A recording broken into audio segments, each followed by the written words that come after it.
Let's get to other news now. And the war for Ukraine has just reached a worrying new level, with Vladimir Putin putting his nuclear forces on what he calls special alert.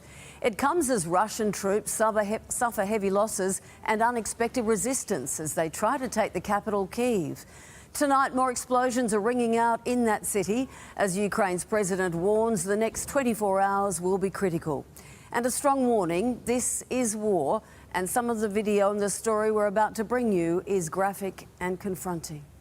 A Ukrainian mayor on the road to Kyiv showing off his country's smouldering conquest. These tanks, trucks, armoured vehicles and the Russian soldiers inside them were headed straight for the capital. They had not expected to encounter so much resistance.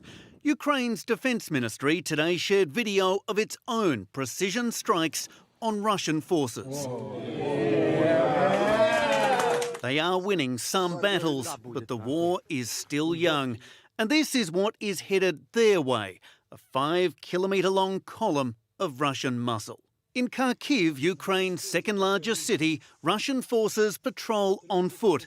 They're not alone. Ukrainians firing back with rocket-propelled grenades and machine guns.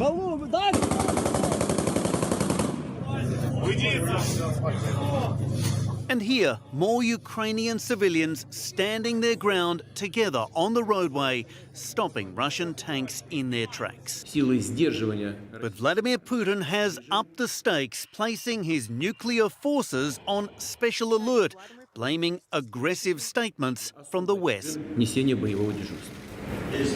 This is really a pattern that we've seen from President Putin through the course of this conflict, which is manufacturing threats that don't exist in order to justify further aggression. I think that's a distraction from the reality of what's going on. They are fighting back, perhaps with more effect, with more resistance than the Kremlin had bargained for. So here's the state of play. Russian strikes have hit across the country, and these areas in red are Putin's gains after 4 days of fighting. In the capital, the Russians hold territory to the north, including one of 2 major airports. This video shows a strike on another airport in the country's north, and at this hospital, the true horror of war. In the ambulance, a 6-year-old girl hurt by shelling.